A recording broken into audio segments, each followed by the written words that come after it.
Have you ever noticed how often we blink? It's something we do thousands of times a day, without a single thought. It's a pause, a tiny moment of darkness that resets our vision. But what if blinking is more than just a biological reflex?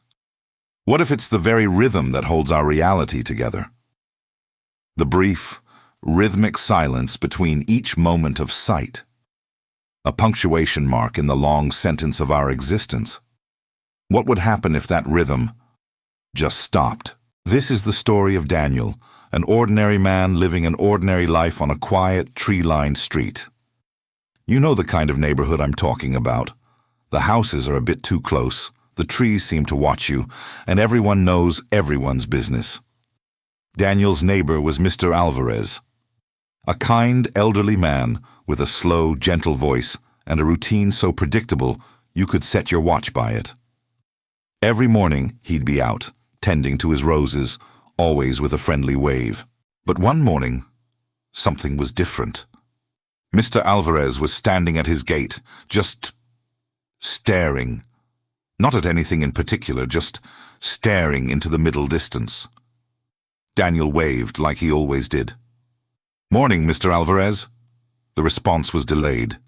A slow turn of the head, a slight lift of the hand, almost robotic. It was strange, but Daniel shrugged it off. Maybe he was just lost in thought. That night, as Daniel was getting ready for bed, he glanced out his window, and his blood ran cold.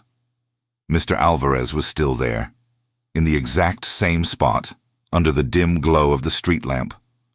Unmoving, unblinking, just staring into the darkness. Daniel felt a prickle of unease. He called out, "Mr. Alvarez, are you all right?" No response, just the silent, unnerving stillness. The next day, it was the same. Same clothes, same position, same empty stare. The world around Mr. Alvarez seemed to be changing, subtly, almost imperceptibly.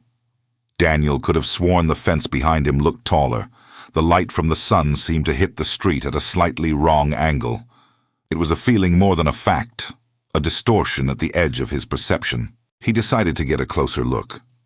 As he approached, he noticed the sun glinting off Mr. Alvarez's eyes. But it wasn't a normal reflection.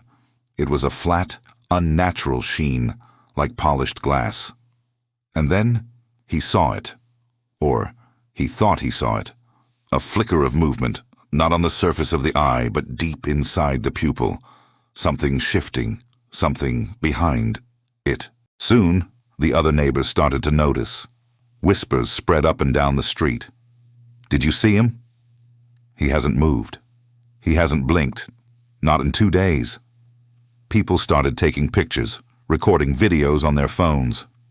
But here's where it gets truly bizarre. When they played the videos back, Mr. Alvarez wasn't there. The recordings showed an empty space at the gate, as if he had been digitally erased from reality. He was there in person, but not on film. He had become a ghost in the machine. The world around him began to warp. Daniel noticed his own reflection in a car window was delayed by a fraction of a second. The sound of a passing bicycle seemed to stretch, the chime of its bell echoing for too long. Time itself felt different near Mr. Alvarez. Slower. Daniel's kitchen clock, usually perfectly in sync with his watch, was now ticking a beat behind whenever he stood by the window looking at his neighbor. It was as if Mr. Alvarez's stillness was a gravitational well, bending time and space around him. That night, Daniel had a dream. It wasn't a normal dream with a story or characters. It was just a pattern, a sound, a slow, rhythmic breathing in and out. But it wasn't human. It was too perfect, too measured. It felt like a code, a signal being broadcast from somewhere impossibly far away, using a language his sleeping mind could almost, but not quite, understand. He woke up in a cold sweat, the sound of that rhythmic breathing still echoing in his ears.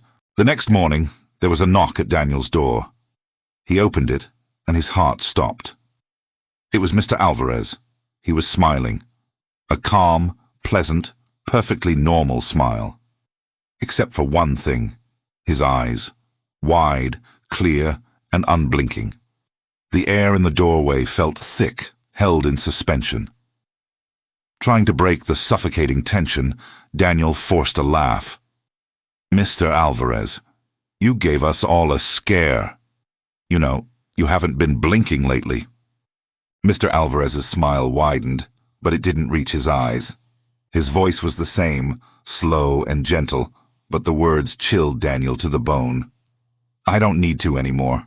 The conversation that followed was the strangest of Daniel's life. It lagged.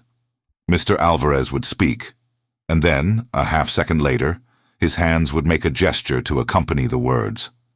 It was like watching a badly dubbed movie.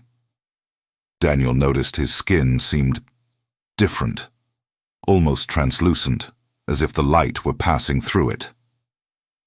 When Mr. Alvarez shifted his weight, his shadow on the porch floor lagged behind, taking a full 2 seconds to catch up with his movement.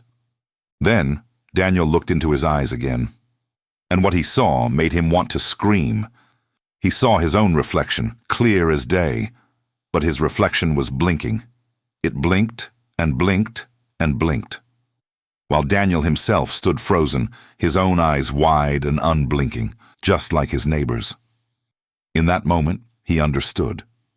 This wasn't Mr. Alvarez anymore. It was just a shell, an echo, and it was showing him what he was becoming. The next day, Mr. Alvarez's house was empty. No movers, no for sale sign, no trace he had ever been there. The man, his furniture, his entire existence, gone.